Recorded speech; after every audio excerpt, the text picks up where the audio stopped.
ஒன்று ராஜாக்களின் புஸ்தகம், The Book of First Kings, Chapter 19, 19ஆம் அதிகாரம் 4ஆம் வசனத்திலிருந்து வாசிங்க.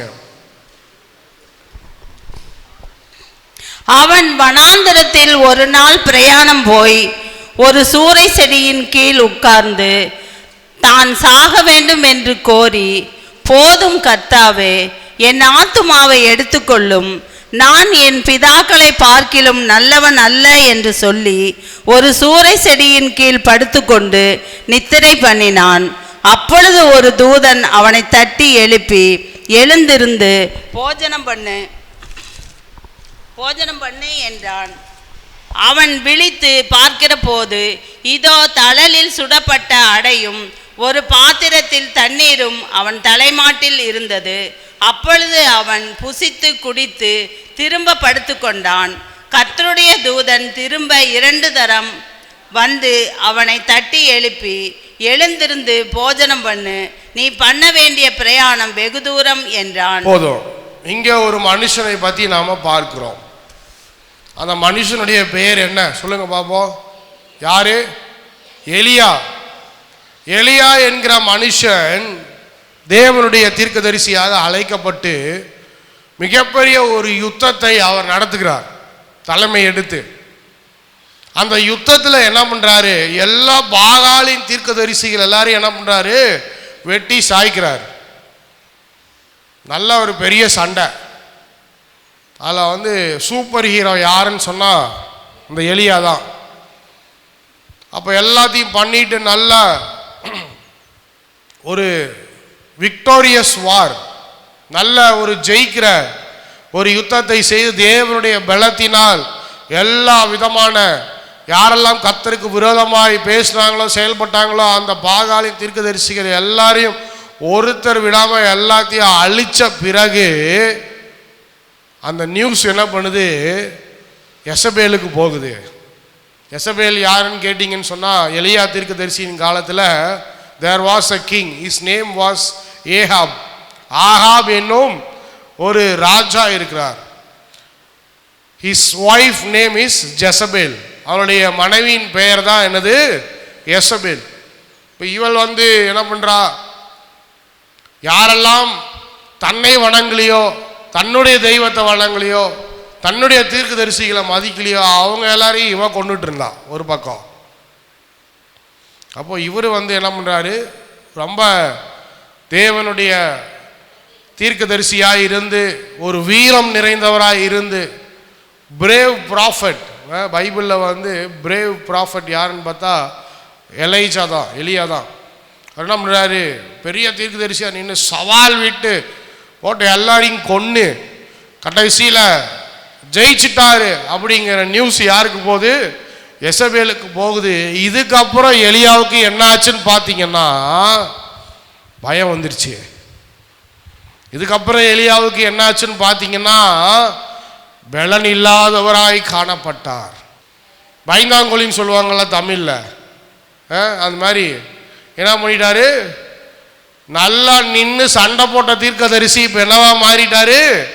பயந்தாங்கொலியா மாறிட்டார். இப்படிலாம் மாறுவாங்களா பாஸ்டர் அப்படின்னு சொன்னால் நம்ம அப்படித்தான். யார் நம்ம யாரு? நம்ம சாதாரண மனுஷங்க. நம்ம யாரு? சாதாரணமான மனுஷங்க. ஒரு சில நேரத்தில் ஒன்று வீர வசனம்லாம் பேசுவோம். ஒரு சில நேரம் என்ன பண்ணிடுவோம்? காணாமல் போயிடுவோம். ஒரு சில நேரம் பாஸ்டர் பார்த்துக்கலாம் பாஸ்டர் என்ன வந்துட போகுது, 30,000 ரூபாயோ 40,000 நான் தரேன் உங்களுக்கு அப்படின்னு வீரவசனம் பேசுவீங்க. அடுத்த வாரம் என்ன பண்ணிடுவீங்க?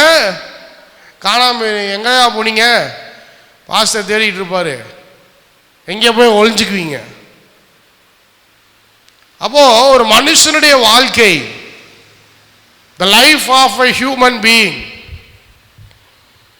is filled with, அவருடைய வாழ்க்கை எதனால் நிறைந்திருக்கிறதுன்னு சொன்னா டவுட்ஃபுல்னஸ்.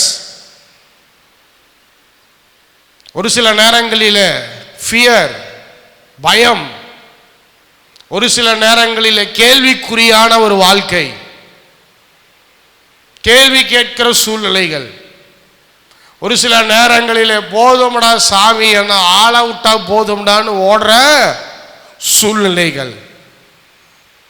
ஒரு சில நேரங்களில் எலியா சொன்ன மாதிரி எனாஃப் இஸ் எனாஃப், போதும் போதும், ஐ கான்ட் பியர் எனிமோர், இதற்கு மேலே என்னால் சந்திக்க முடியவில்லை, என்னால் தாங்க முடியவில்லை, தலை மேல அவ்வளோ பெரிய ஒரு பாரம், தலை மேல அவ்வளோ பெரிய ஒரு கஷ்டம் அப்படியே என்னை போட்டு அமர்த்தி கொண்டு இருக்கிறது. இன்னைக்கு 30 வயசு பசங்களுக்கெல்லாம் சுகரு. எத்தனை வயசுக்கு? முந்தி சுகர்னா பணக்கார வியாதின்னு சொல்லுவாங்க, தெரியுமா உங்களுக்கு? யாருக்கு தான் வருமா? பணக்காரங்களுக்கு தான் வருமா? இப்போ 30 இயர்ஸ் ஓல்டு அவங்களுக்கு டயபெட்டிஸ் இருக்கு, ஹார்ட் அட்டாக்கு. எத்தனை வயசு? 30 வயசுல ஹார்ட் அட்டாக்கு, 30 இயர்ஸ் ஓல்டு. ஒரு புல்லாங்குழல் வாசிக்கிறவர் ஒரு செத்து போயிட்டார். இந்த கிறிஸ்டின் பாட்டிலெல்லாம் மியூசிக்கெல்லாம் கேரளாவிலிருந்து ஒரு தம்பி நல்லா புல்லாங்குழல் வாசிப்பார். அதுக்கு கை குழந்தை இருக்குது. திடீர்னு என்னன்னு சொல்கிறாங்க, ஹார்ட் அட்டாக்கு, அதனால் செத்து போயிட்டாரு அப்படின்னு சொன்னாங்க. ஷாக்கிங், எல்லாருக்கும் ஷாக்கிங். எப்படி இந்த வயசில் ஹார்ட் அட்டாக் வருமா? மிகப்பெரிய கேள்விக்குறி. அதுக்குள்ளேயா பலவீனமாகுது? என்னன்னு சொன்னா, நம்முடைய தலைக்கு மேல நம்முடைய முதுகல we are carrying lot of burdens, நிறைய விதமான அழுத்தங்களையும் சுமைகளையும் நம்ம என்ன பண்றோம்? சுமந்து கொண்டு செல்கிறோம். அதிலே ஓடும்போது 30 கிலோ வெயிட்டை வச்சுக்கிட்டு ஓடினா எப்படி ஓட முடியும்? எல்லாரும் 30 கிலோ ஒரு அரிசி மூட்டையை முன்னாடி உங்களுக்கு முன்னாடி மாட்டி விட்டுட்டு ஓடுங்கன்னு சொன்னால் ஓடுவீங்களா? சும்மா 2 ஸ்டெப்பு எடுத்து வச்சா கீழே விழுந்துருவீங்க. அது மாதிரி எல்லாரும் என்ன பண்ணுறாங்க? மூட்டையை எடுத்து வச்சுக்கிட்டு ஓடுறாங்க. அதில் தான் என்ன வர்றது? சுகர் வர்றது, ஹார்ட் அட்டாக் வர்றது, எல்லாம் எதில் வர்றது? சுமையை சுமந்துக்கிட்டு ஓடுறதுனால தான் வருது. எலியா நல்ல வீரமுள்ள ஒரு தீர்க்கதரிசி, எலியா சவால் விட்ட ஒரு தீர்க்கதரிசி. எதையும் சாதித்து விடலாம், ஆண்டவர் என்னோடு இருக்கிறார்.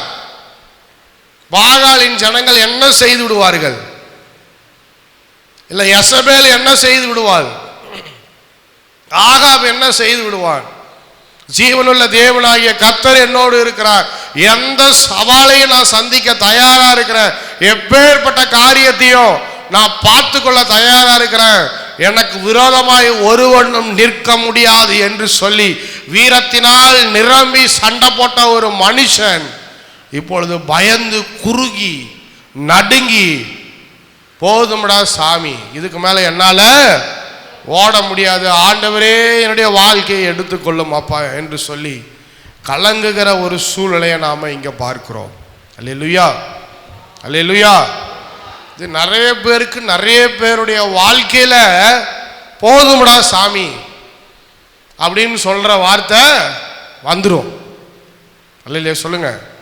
அல்லேலூயா. வராமலாம் போகாது, வந்துடும். அப்போ என்ன பண்றாரு இவரு? தன் பிராணனை காக்க யூதாவை சேர்ந்த, வாசிங்க 3ஆம் வசனம், அவனுக்கு அது தெரிந்த போது எழுந்து தன் பிராணனை காக்க யூதாவை சேர்த்த பெயர்செபாவுக்கு புறப்பட்டு போய் தன் வேலைக்காரனை அங்கே நிறுத்தி விட்டான். அவன் வனாந்தரத்தில் ஒரு நாள் பிரயாணம் போய் ஒரு சூரை செடியின் கீழ் உட்கார்ந்து தான் சாக வேண்டும் என்று கோரி போதும் கர்த்தாவே, என் ஆத்துமாவை எடுத்துக்கொள்ளும், நான் என் பிதாக்களை பார்க்கிலும் நல்லவன் அல்ல என்று என்ன சொல்றான்? இப்ப I am not the riches person, I am not the person where you are looking for. நீர் எதிர்பார்க்கிற அந்த மனுஷன் நான் அல்ல. அப்போ he was running away from his calling. அவன் தேவனுடைய அழைப்பையும் தேவன் அவனுக்கு கொடுத்திருக்கிற பொறுப்பையும் உதறிவிட்டு அதிலிருந்து எப்படியாவது வெளிவரணும்னு நினைக்கிறான். இப்போ நிறைய நேரத்தில் நமக்கு ஆண்டவர் ஒரு கமாண்ட்மெண்ட் கொடுக்குறாரு, ஒரு அப்பாயின்மெண்ட் கொடுக்குறாருன்னு வச்சுக்கோமே. நாம் நிறைய நேரத்தில் என்ன பண்ணுறோம்? ஒரு வாரம் செய்கிறோம், 2 வாரம் செய்கிறோம், 3 வாரம் செய்கிறோம், 1 மாதம் செய்கிறோம், 2 மாதம் செய்கிறோம், அதுக்கப்புறம் அப்படியே பேக் அடிக்கிறோம். இதுக்கு மேலே என்னால் முடியல பாஸ்டர், நீங்கள் வேறு யாராவது பார்த்துக்கங்க, இதுக்கு மேலே என்னால் இதை செய்ய முடியாது. இதே போல தான் எலியா, பெரிய தீர்க்கதரிசி, தேவ அழைப்பை பெற்றவன்.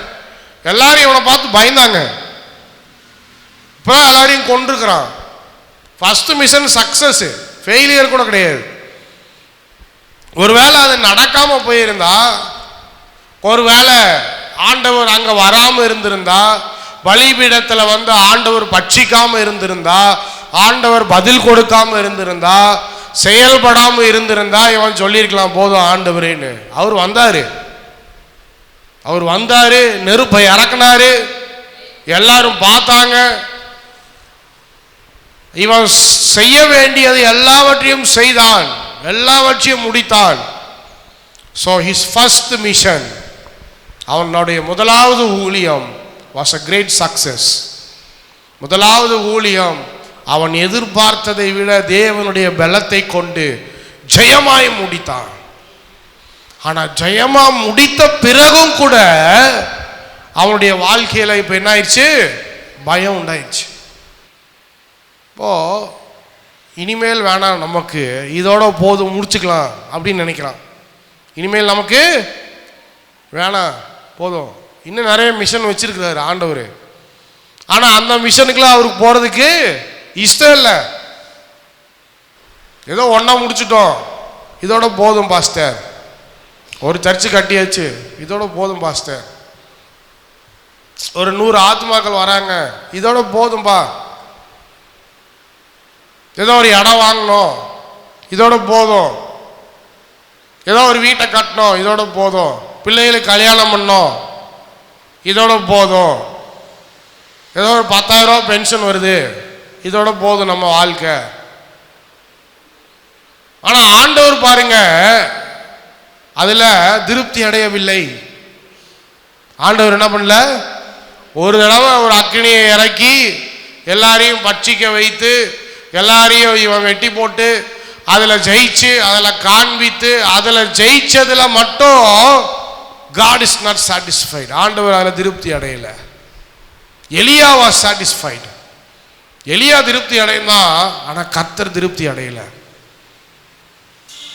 இப்போ பயம் போதும்னு சொல்றான்.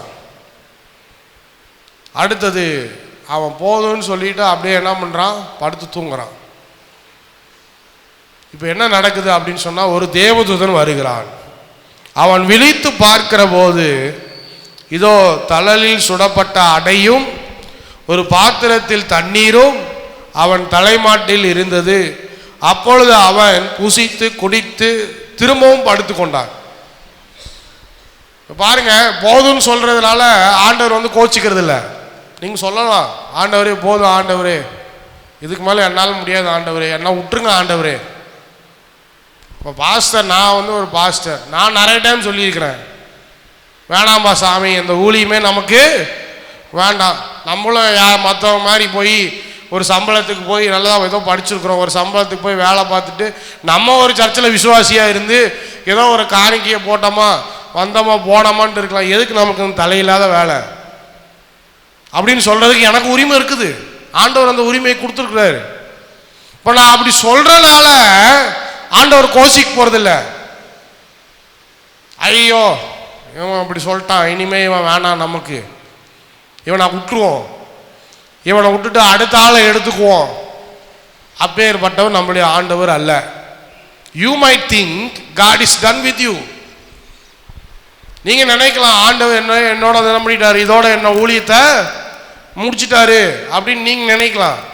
இதுக்கு மேல நான் அவருக்கு தேவையில்லை அப்படின்னு நீங்க நினைக்கலாம். ஆனா ஆண்டவர் சொல்றாரு, இல்ல இல்ல எலியா, சாப்பாடு வச்சுட்டாரு. இப்ப ஒன்றும் பேசல. என்ன பண்ணிருக்கிறாரு?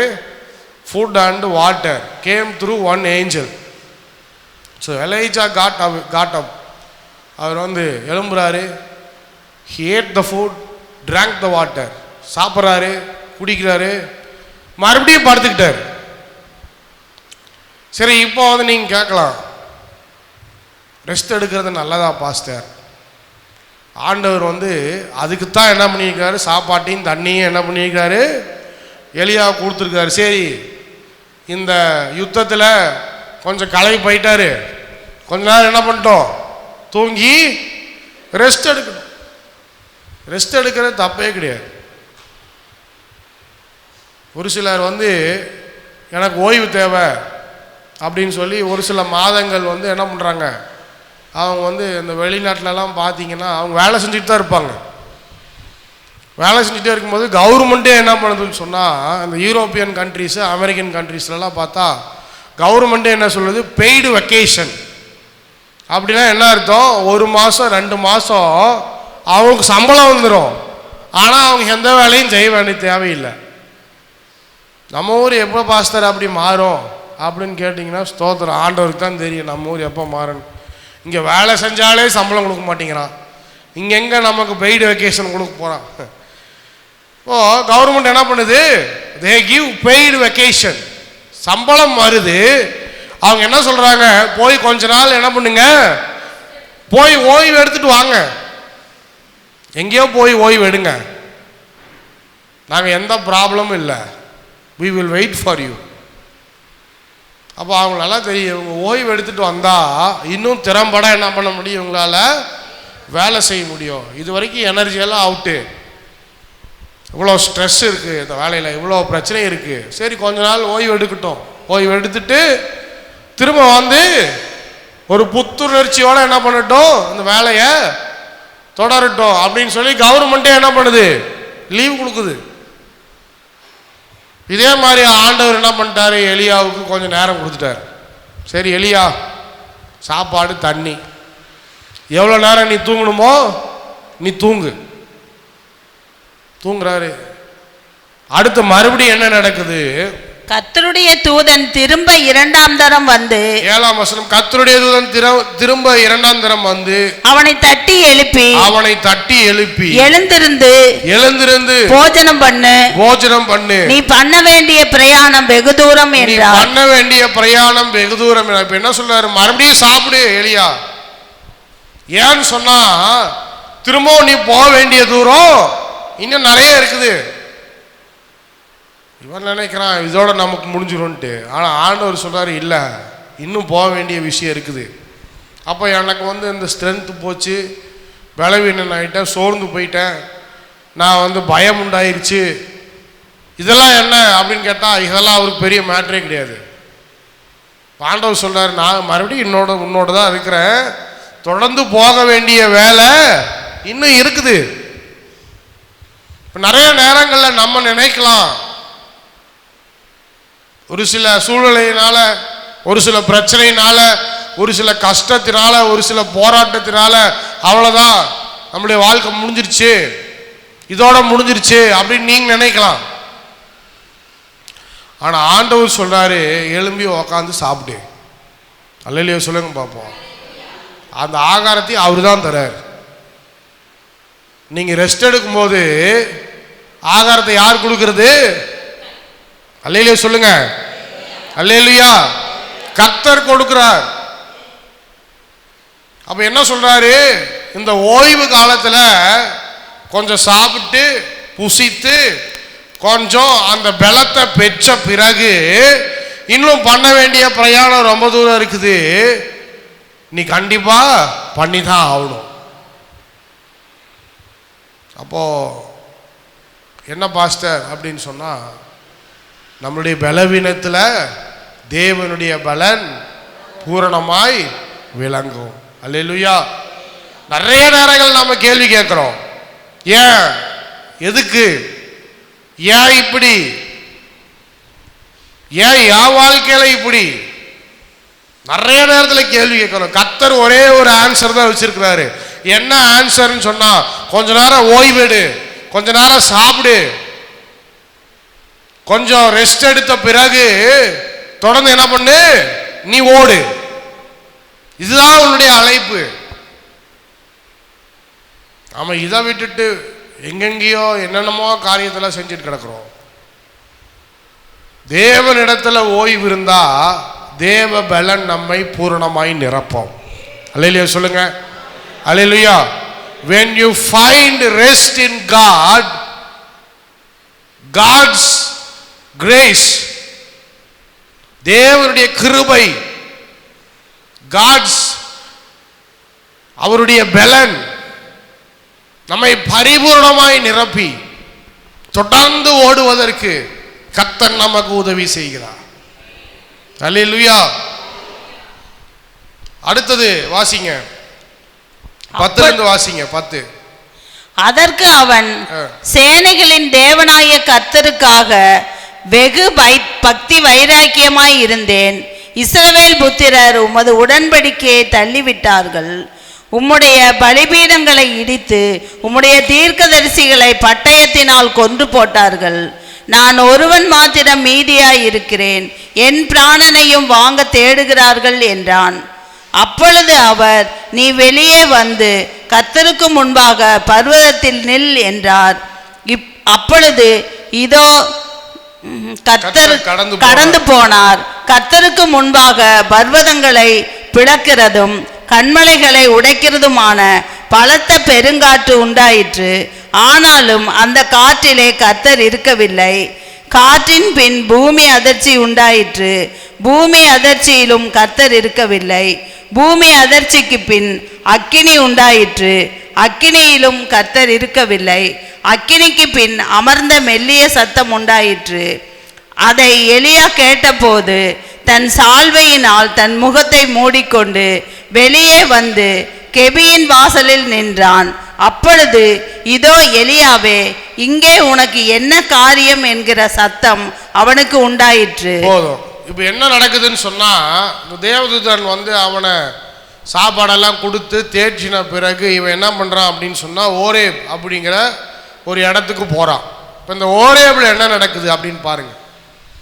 ஒரு குகைக்குள்ள போய் என்ன பண்றான், ஓரேபில் போய் இந்த குகைக்குள்ள தங்கி கொண்டு இருக்கிறான். அப்போ வந்து ஆண்டவர் சொல்றாரு, என்ன சொல்றாரு, நீ வெளியே வா அப்படின்னு சொல்லி ஆண்டவர் என்ன பண்றாரு, எலியாவை வெளியே கூப்பிடுற. இப்போ நிறைய பேர் பாருங்க, ஒரு இடத்துல இருந்து இன்னொரு இடத்துக்கு போவாங்க, அந்த இடத்துல இருந்து இன்னொரு இடத்துக்கு போவாங்க, மறுபடியும் அந்த இடத்துல இருந்து இன்னொரு இடத்துக்கு போய் இப்படியா சுத்திக்கிட்டே இருப்பாங்க. எங்கேயாவது தான் வாழ்க்கை மாறுமா? எங்கேயும் மாறவே மாறாது. ஏன்னா அவங்க என்ன பண்றாங்க, ஆண்டவரை விட்டு என்ன பண்றாங்க, வழி விலகி ஓடிக்கிட்டு இருக்கிறாங்க. எங்க ஓடினாலும் சரி, எப்படி ஓடினாலும் சரி, ஒரு நாள் ஆண்டவர்கிட்ட திரும்பி வந்துதான் ஆகணும். ஒரு அல்லேலூயா சொல்லுங்க பார்ப்போம். அல்லேலூயா. இதுதான் எலியாவுடைய காரியமும் இப்படிதான். இப்போ இங்கேருந்து ஓரேபுக்கு போயிட்டாரு.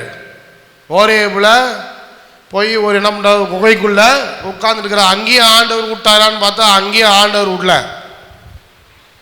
இப்போ வந்து ஆண்டவர் சொன்னார், எலியா எழும்பி வெளியே வா. இப்போ இவரும் சொல்றாரு, என்ன சொல்றாரு, ஆண்டவரே எப்படியும் நான் தொடர்ந்து என்னால் ஓட முடியாது என் வாழ்க்கையில். ஏன்னு சொன்னால் எனக்கு பலன் இல்லை.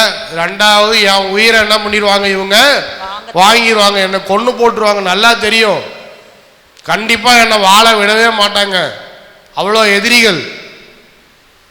எசபேல் சாதாரணமானவள் அல்ல, அவளை பற்றி எனக்கு நல்லா தெரியும். கண்டிப்பாக என்னை கொன்றுவா. என் தலையை பார்த்தாலே என்ன சொல்கிறாங்களா, அது என்ன நம்ம ஊரில் சொல்கிறாங்கள, கண்டவுடன் சுட்டு தள்ளுன்னு சொல்லி என்ன பண்ணுறாங்க, இந்த ஷூட்டிங் ஆர்டர் கொடுக்குறாங்களா, அந்த மாதிரி எசபேல் எல்லாருக்கிட்டையும் சொல்லி வச்சிருக்கிறா. கண்டிப்பாக நான் வெளியே வந்தாலும் என்ன பண்ணிடுவா, என்ன கொன்றுவா, வாய்ப்பே இல்லை. ஆண்டவர் ஒன்னே ஒன்று தான் சொல்கிறார், எலியா நீ வெளியே வா, முதல்ல அந்த குகையை விட்டு வெளியே வா. சரி, ஆண்டவருக்கு கீழ்ப்படிஞ்ச என்ன பண்றார்? எலியா வெளியே போய் நிற்கிறார். அப்பொழுது அவர், நீ வெளியே வந்து கர்த்தருக்கு முன்பாக பர்வதத்தில் நில் என்றார். அப்பொழுது இதோ கர்த்தர் கடந்து போனார். எப்படி கடந்து போனார் அப்படின்னு சொன்னா, கர்த்தருக்கு முன்பாக பர்வதங்களை பிளக்கிறதும் கன்மலைகளை உடைக்கிறதுமான பலத்த பெருங்காற்று உண்டாயிற்று. ஆண்டவர் அந்த இடத்துல இருக்கிறார் என்பதை காண்பிப்பதற்காக என்ன பண்றாருன்னு பாத்தீங்கன்னா, மிகப்பெரிய ஒரு பெரும் காற்று. எப்பேற்பட்ட காற்று அப்படின்னு பார்த்தீங்கன்னா, கண்மலைகள் என்ன பண்ணுதான்? உடைகிறதா, பர்வதங்கள் பிளக்கிறதா. அந்த அளவுக்கு ஒரு பெரிய ஒரு வயலண்ட் விண்டு, ஒரு ஃபோர்ஸ்ஃபுல் விண்டு என்ன பண்றாரு? ஆண்டவர் அதில் காமிச்சாரு. அதில் கர்த்தர் பேசினாரா? இல்லை. அடுத்தது பூமி அதிர்ச்சி உண்டாகினது. பூமி அதிர்ச்சி உண்டாச்சு. முதல்ல பெரிய காத்து, அடுத்தது பூமி அதிர்ச்சி. அந்த பூமி அதிர்ச்சியிலும் கர்த்தர் இருக்கவில்லை. பூமி அதிர்ச்சிக்கு பிறகு என்ன உண்டாகுது? அக்கினி உண்டாகுது. இதெல்லாம் ஏன் ஆண்டவர் வெளிப்படுத்தினான்னு தெரியல. ஏன் வெளிப்படுத்துறாருன்னா, அவ்வளோ பெரிய மகா பெரிய தேவன் அவர், அவ்வளோ பெரிய பராக்கிரமசாலி, அவரால் செய்ய முடியாத காரியம் ஒன்றும் இல்லை என்பதை மறுபடியும் எலியாவுக்கு தெரியப்படுத்துவதற்காக இதெல்லாம் காண்பிக்கிறார். பயங்கரமான காத்து, டம டமன்னு எல்லாம் உடையுது, எல்லாம் பிரியுது, பூமி அதிர்ச்சியை அடையுது. அடுத்தது அக்கினி உண்டாகுது, வானத்திலிருந்து நெருப்பு இறங்குது.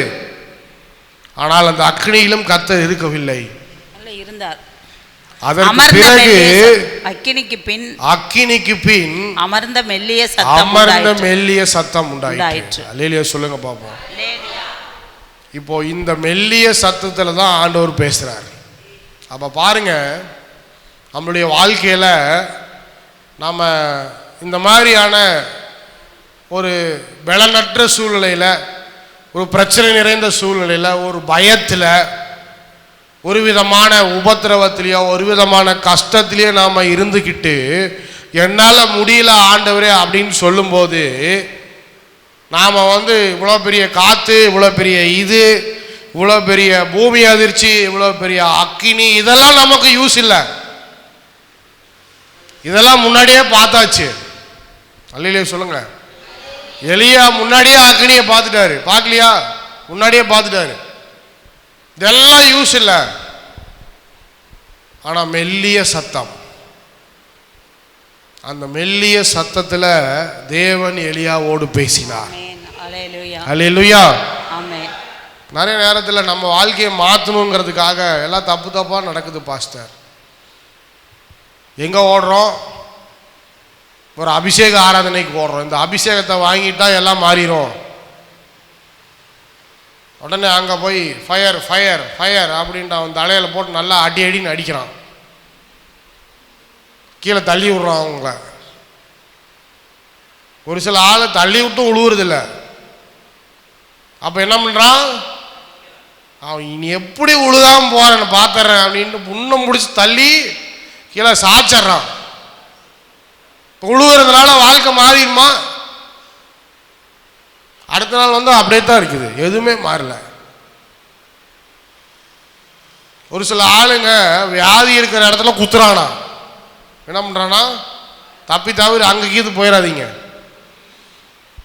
ஏன்னா கழுத்து வலிக்குதுன்னா கழுத்து மேலே டமால் ஒன்று போடுறானா, இயேசுவி நாமத்தினால இந்த வழியெல்லாம் போட்டுன்னு டமால் ஒன்று போடுறான்.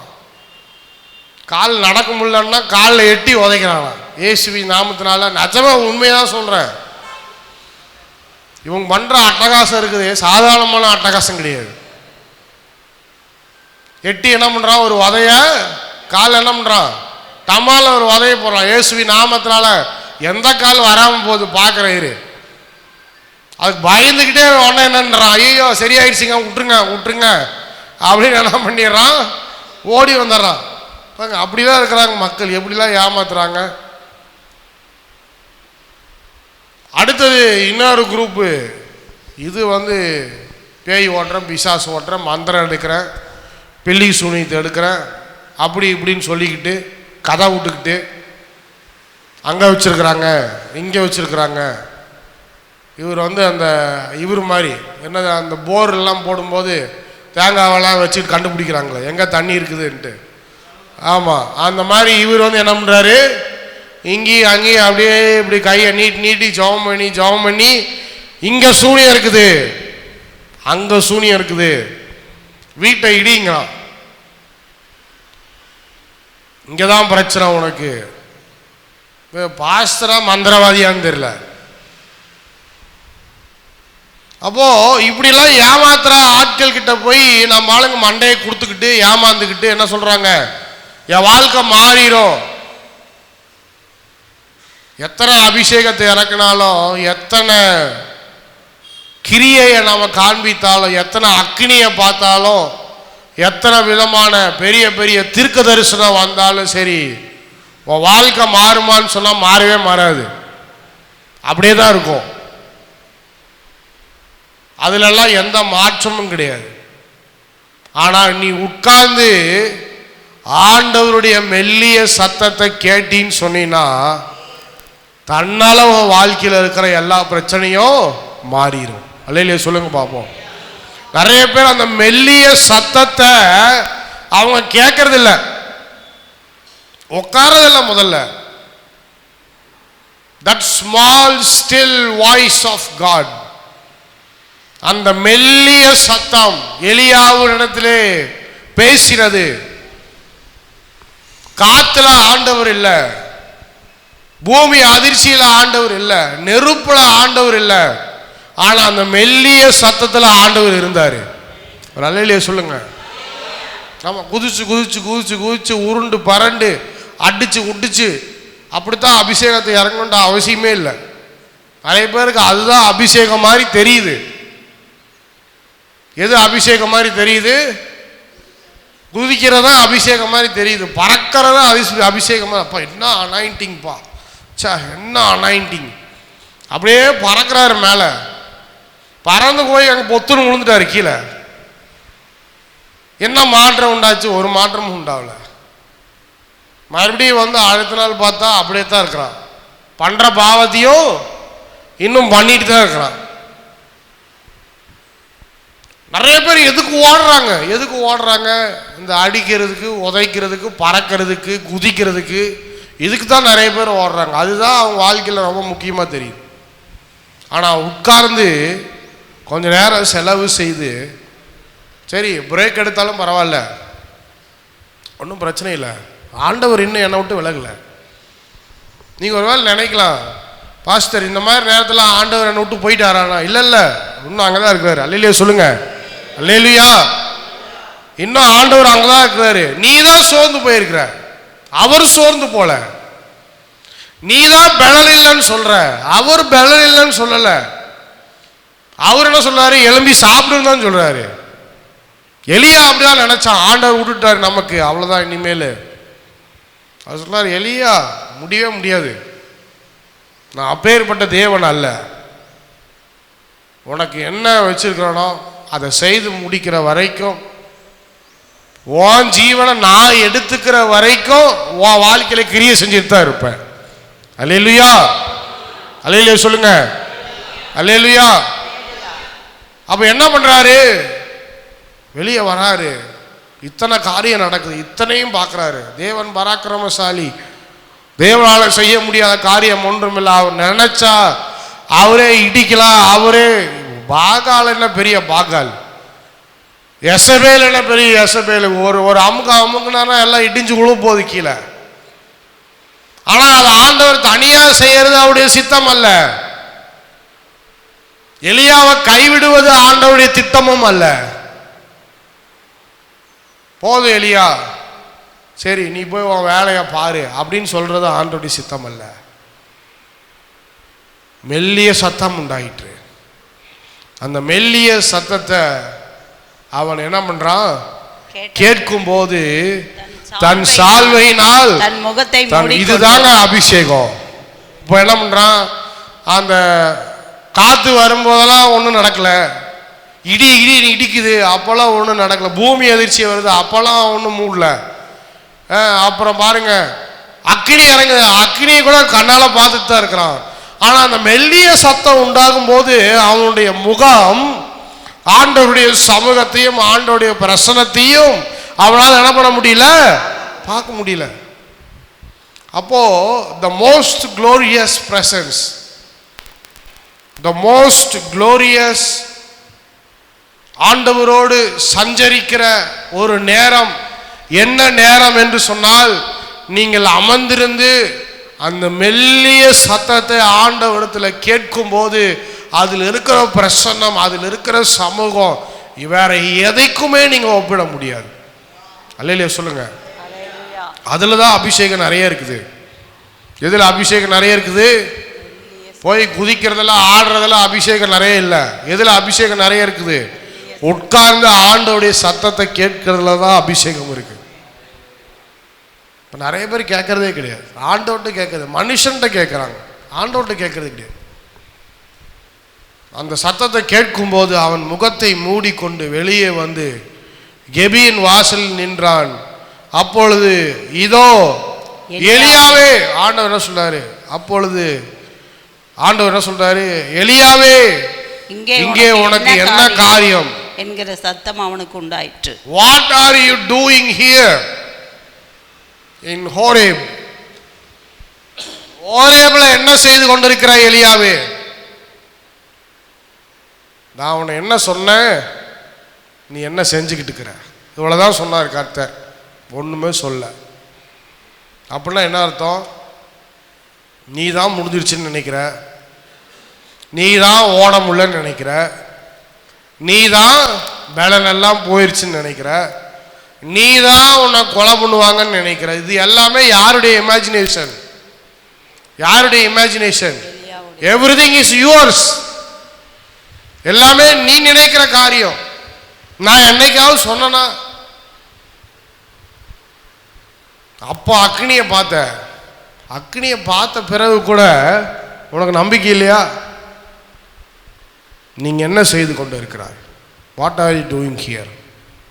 சாப்பிட்டு மறுபடியும் ஓடு, மறுபடியும் போ.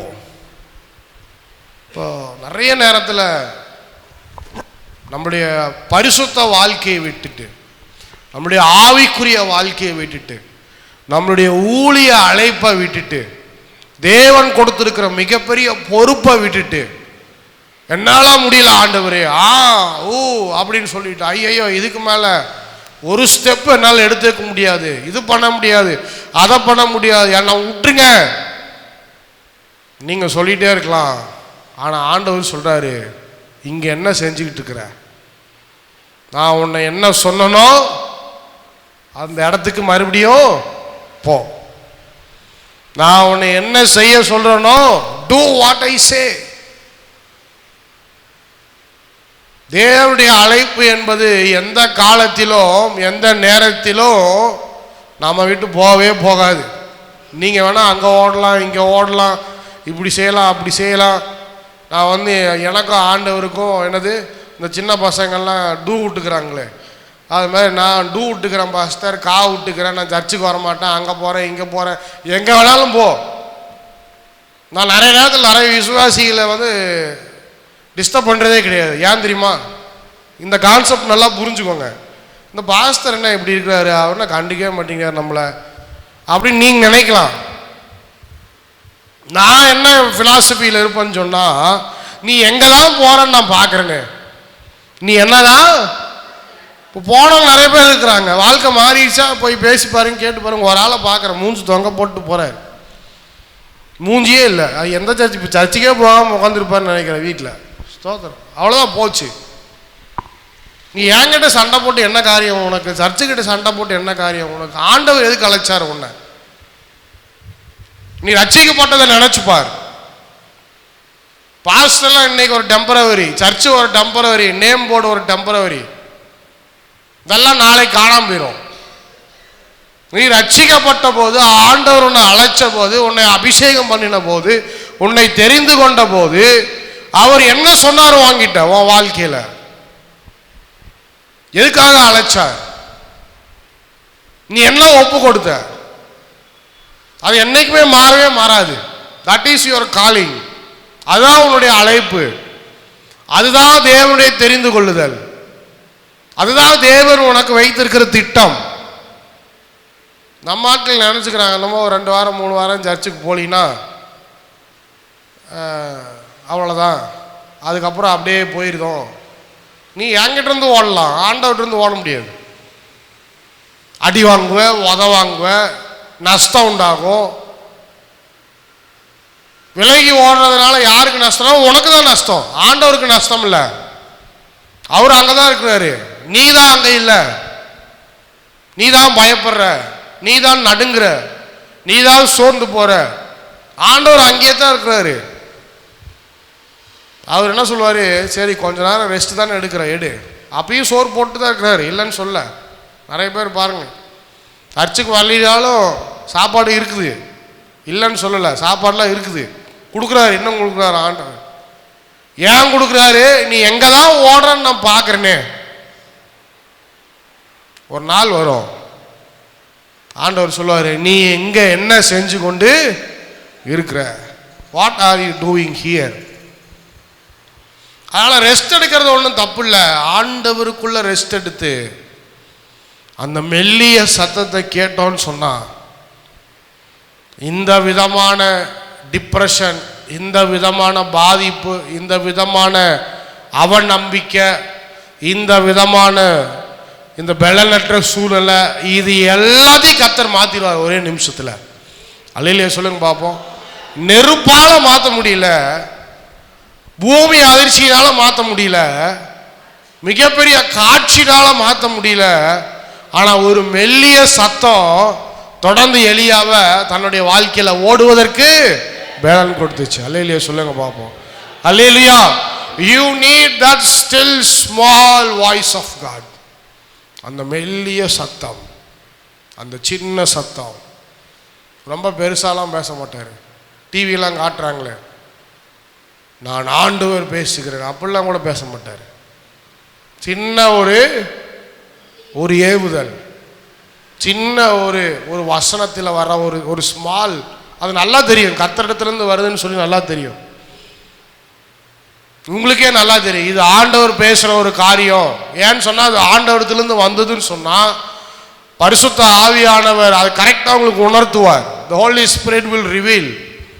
That is the voice of God. இது தேவனுடைய சத்தம், இதுதான் ஆண்டவருடைய சத்தம் என்பதை கரெக்டாக கர்த்தர் உணர்த்துவார்.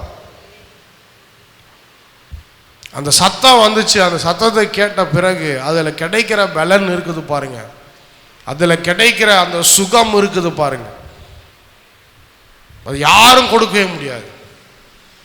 நம்ம நினைக்கலாம் நம்மளுடைய டிப்ரெஷன் வந்து அங்கே போனால் மாற்றிடுவாங்க, இவங்க மாற்றிடுவாங்க, அவங்க ஜெபம் பண்ணால் மாறிடும், இவங்க ஜெபம் பண்ணால் மாறிடும், அவங்க தீர்க்க தரிசனம் சொன்னால் சரியாயிரும், இப்படியெல்லாம் நீங்கள் நினைக்கலாம்.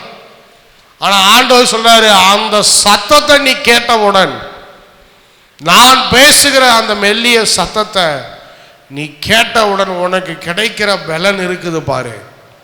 அல்லேலூயா, அல்லேலூயா. எழும்பி நிற்போம். இதுதான் ஆண்டவர் பேசின காரியம். அதற்கு பிறகு எலியா தொடர்ந்து தன்னுடைய அழைப்பில் தொடர்கிறார். ஆண்டவர் சொன்ன காரியத்தை செய்கிறார். இதுவரைக்கும் ஆண்டவரால் எடுத்துக்கொள்ளப்படுகிற வரைக்கும் தேவனுடைய தீர்க்கதரிசியாய் அவர் விளங்கினார். உங்க வாழ்க்கையில சூழ்நிலைகள் வரலாம், ஒரு சில சோர்வான நேரம் வரலாம், பலவீனத்தின் நேரம் வரலாம். என்னால் ஓட முடியல பாஸ்டர், போதும் பாஸ்டர் அப்படின்னு சொல்ற சூழ்நிலை உங்களுக்கு வந்திருக்கலாம். ஆனால் ஆண்டவர் சொல்றாரு, still I am not done with you. உன் வாழ்க்கையில் எந்த முடிவையும் நான் ஏற்படுத்துகிறவன் அல்ல. நீ தொடர்ந்து தேவனுடைய அழைப்பிலும், தொடர்ந்து ஆண்டவருடைய ஊழியத்திலும், தொடர்ந்து ஆண்டவர் கொடுத்திருக்கிற திட்டத்திலும் நீ நடக்க வேண்டும். இந்தா சாப்பிடு, தண்ணி குடி, கொஞ்ச நேரம் ஓய்வு எடுத்துக்க. ஆனா விலகி ஓடாத. நிறைய பேர் விலகி ஓடுறதிலே நோக்கமா இருக்கிறாங்க. இதோட போதும் பாஸ்டர், இதோட போதும் ஆண்டவரே அப்படின்னு சொல்லி விலகி ஓடுறதிலே நோக்கமா இருக்கிறாங்க. ஆனா ஆண்டவர் சொல்றாரு, விலகி ஓடாத, தேவனிடத்துல ஓய்வு. சாப்பாடு வேணுமா நான் தரேன், தண்ணி வேணுமா நான் தரேன், ஓய்வு எடுத்துக்க. ஆனா நான் செய்ய போகிற திட்டம், நான் உன் வாழ்க்கையில வச்சிருக்கிற திட்டம் இன்னைக்கு மாறவே மாறாது. அது மாறவே மாறாது. நான் உன் வாழ்க்கையில கொடுத்திருக்கிற அழைப்பு அது மாறவே மாறாது. எந்த சூழ்நிலையிலும், எந்த நேரத்திலும், பிரச்சனைகளின் மத்தியில், கஷ்டத்தின் மத்தியில், உபத்திரவத்தின் மத்தியில், வியாதியின் மத்தியில் தேவன் தொடர்ந்து உன்னை எதற்காக தெரிந்து கொண்டிருக்கிறாரோ, உன்னை எதற்காக அழைத்திருக்கிறாரோ, அந்த நோக்கமும் திட்டமும் நிறைவேறும் வரைக்கும் கர்த்தர் இன்னும் உன் வாழ்க்கையில தொடர்ந்து கொண்டேதான் இருக்கிறார். உன்னோடு அவர் பிரயாணம் பண்ணி கொண்டுதான் இருக்கிறார். அவர் செய்ய நினைக்கிற காரியங்கள் எல்லாம் முன் மூலமாய் செய்து முடிப்பார். தொடர்ந்து செய்து முடிப்பார்.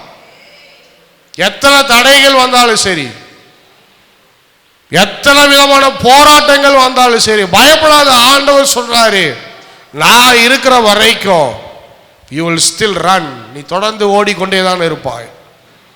யாரும் உன்னை தடுத்து நிறுத்த முடியாது. ஒருவேளை ரொம்ப பாரமா இருக்கா, கஷ்டமா இருக்கா, கம் அண்ட் ரெஸ்ட். எந்த இடத்துல வந்து இளைப்பாரு.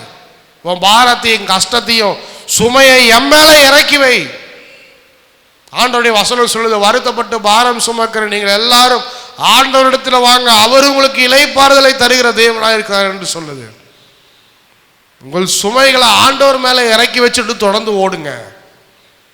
அவருடைய அபிஷேகம், அவர் உங்க மேல வைத்திருக்கிற பிரசன்னம் எவ்வளவு பெரியது. அந்த மெல்லிய சத்தத்தை எளியா கேட்கும் போது தன் முகத்தை சால்வையினால் மூடிக்கொண்டான் என்று வாசிக்கிறோம். அதே அபிஷேகம், அதே பிரசன்னம் நீங்க ஆண்டவரோடு பேசும்போது, அவருடைய சத்தத்தை கேட்கும்போது உங்க வாழ்க்கையை நிரப்போம். உங்க வாழ்க்கையை நிரப்பின பிறகு எல்லா விதமான அவநம்பிக்கை, எல்லா விதமான பலவீனம், எல்லா விதமான கர்த்தருக்கு விரோதமான காரியங்கள் எல்லாம் உங்களை விட்டு அகன்று போகும். கர்த்தர் இன்னும் உண்மையுள்ளவர், அவர் உயர்ந்தவர், அவர் சேனைகளின் கர்த்தர் என்பதை திரும்பவும் திரும்பவும் உங்கள் வாழ்க்கையில கர்த்தர் வெளிப்படுத்தி கொண்டே இருப்பார். இதுதான் கர்த்தர் சொல்றார். என்னைக்கும் ஆண்டவர் உங்களோடு இருக்கிறார், உங்களை வழி நடத்துறார், உங்களை பார்த்து கொண்டே இருக்கிறார், உங்களோடு பேசிக்கொண்டே இருக்கிறார். அவருடைய சத்தத்தை கேளுங்க, அவருடைய சத்தத்துக்கு செவி கொடுங்க, அதன்படி நடங்க. கர்த்தர் உங்களை இன்னும் அதிகமாய் பெருக செய்து ஆசீர்வதிப்பார். நல்ல தகப்பனே, இந்த காலை நேரத்தில் நீர் எங்களோடு பேசின வார்த்தைகளுக்காக நன்றி செலுத்துகிறோம் ஆண்டவரே. பலவீன நேரத்தில் எலியாவோடு மெல்லிய சத்தத்தில் பேசி பலன் கொடுத்து தொடர்ந்து ஆண்டவரே தேவனுடைய தீர்க்கதரிசியாய் அவனை பயன்படுத்தினீர். அதே போல இன்றைக்கு நான் செபிக்கிறேன், யாராவது சோர்ந்து போய் ஆண்டவரே பலவீனத்தோடு வந்திருப்பார்கள் என்று சொன்னால் கர்த்தர் அவர்களுக்கு இப்பொழுதே ஓய்வை கொடுத்து தொடர்ந்து ஓடுவதற்குண்டான பலத்தையும் கர்த்தர் கொடுக்கும்படியான நான் செபிக்கிறேன். அப்பா, எல்லா பலவீனங்களையும் மாற்றுங்க, பலப்படுத்துங்க, ஆசீர்வதிங்க. இன்னும் எங்கள் சபையை ஆசீர்வதிங்க. வராத ஜனங்களுக்காக நாங்கள் செபிக்கிறோம். சீக்கிரமாய் கர்த்தர் ஆண்டவரே தொடர்ந்து ஆண்டவருடைய சமூகத்தில் ஆண்டவரை தேடி வருவதற்கு கர்த்தர் உதவி செய்ய முடியாது நான் செபிக்கிறேன். அப்பா, இந்த கருத்தை நான் ஒப்பு கொடுக்கிறேன். நீரே பொறுப்பெடுத்து வழி நடத்தும். சகல துதிகன மகிமையெல்லாம் உமக்கே செலுத்துகிறோம்.